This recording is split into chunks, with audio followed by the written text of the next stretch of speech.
नमस्कार दोस्तों, स्वागत है आपका हमारे चैनल पे। जी हाँ दोस्तों, आज जानेंगे पूरे दिन की बड़ी खबरें, ब्रेकिंग न्यूज, हेडलाइंस और ताजा खबरें।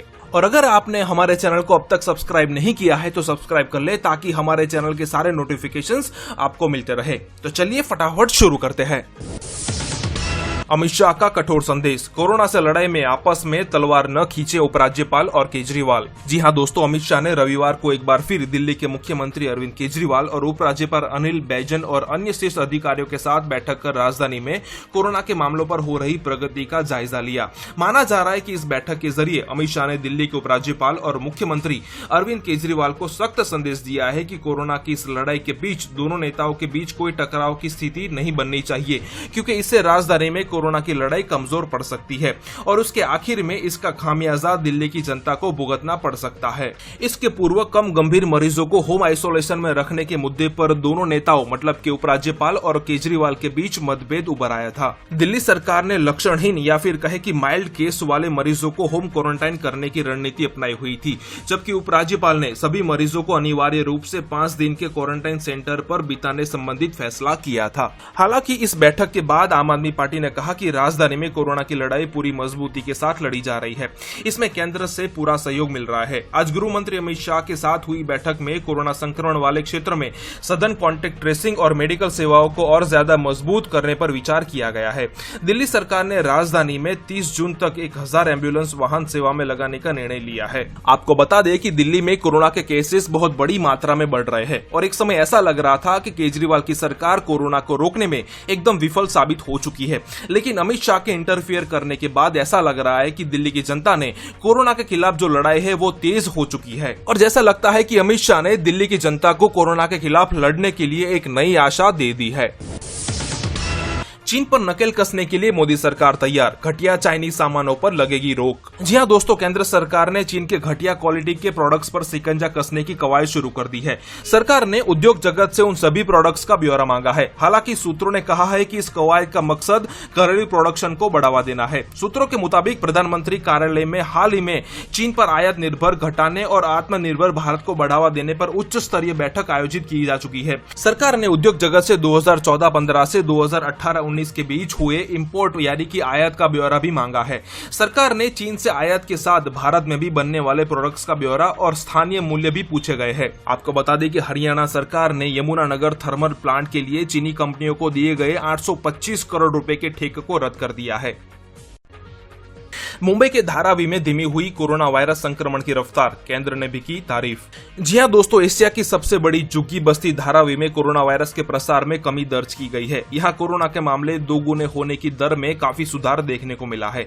रविवार को केंद्रीय स्वास्थ्य मंत्रालय ने कहा कि बृहन मुंबई नगर निगम मतलब कि बीएमसी द्वारा अपनाए गए सक्रिय उपायों के कारण धारावी में यह सुधार देखने को मिला है। बीएमसी द्वारा कोविड-19 के रोगियों के नियमित परीक्षण और उन्हें अलग करने जैसे कदमों ने काफी हद तक संक्रमण बीमारी के प्रसार को रोकने में मदद की है।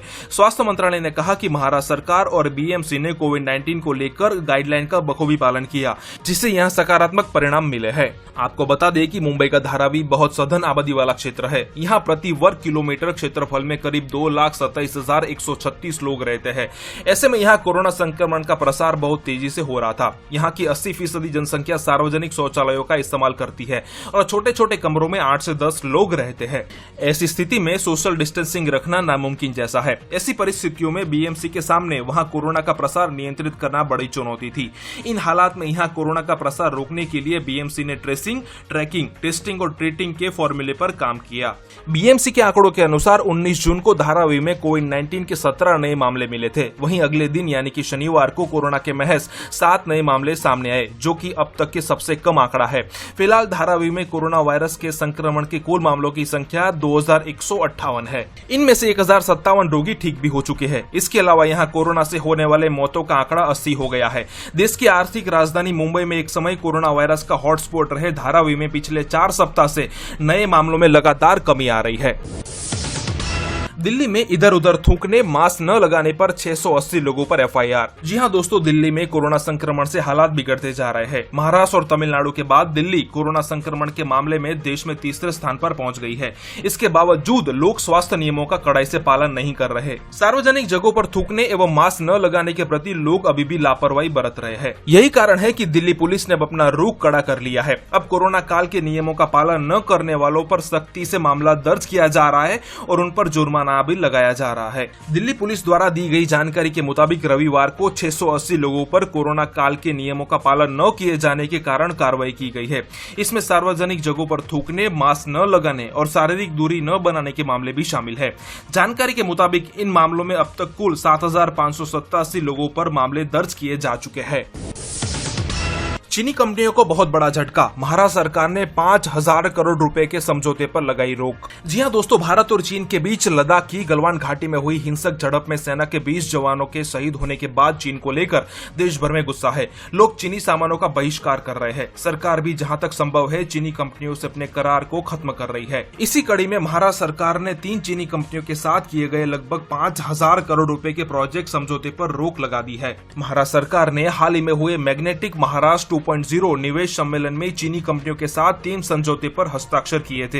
हालांकि अब सीमा विवाद से उत्पन्न हुए स्थितियों को देखते हुए इस पर रोक लगा दी गई है। महाराष्ट्र के उद्योग मंत्री सुभाष देसाई ने कहा कि केंद्र सरकार से परामर्श के बाद यह फैसला किया गया है।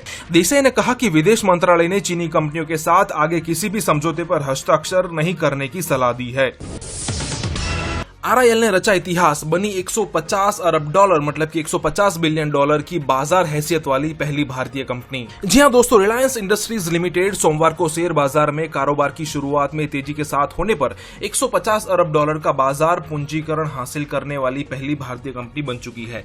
बॉम्बे स्टॉक एक्सचेंज में सोमवार को कारोबार की शुरुआत में रिलायंस इंडस्ट्रीज का बाजार पूंजीकरण 28,248 करोड़ रुपए बढ़कर 150 अरब डॉलर तक पहुंच गया। रिलायंस इंडस्ट्रीज लिमिटेड इससे पहले शुक्रवार को 11 लाख करोड़ रुपए का बाजार पूंजीकरण का आंकड़ा पार करने वाली पहली भारतीय कंपनी बन गई थी। कंपनी के चेयरमैन मुकेश अंबानी की तेल से लेकर दूरसंचार क्षेत्र में कारोबार करने वाली कंपनी के पूरी तरीके से कर्ज मुक्त बन जाने की घोषणा के बाद बाजार में कंपनी का शेयर 6% से अधिक बढ़ गया और उसका बाजार पूंजीकरण 11 लाख करोड़ रुपए के आंकड़े को पार कर गया। आपको बता दें कि मुकेश अंबानी पहले ये कह चुके हैं कि कंपनी मतलब कि RIL शुद्ध रूप से कर्ज मुक्त हो चुकी है। आपको ये भी बता दें कि कंपनी का शेयर इस साल अब तक 19% से अधिक बढ़ चुका है।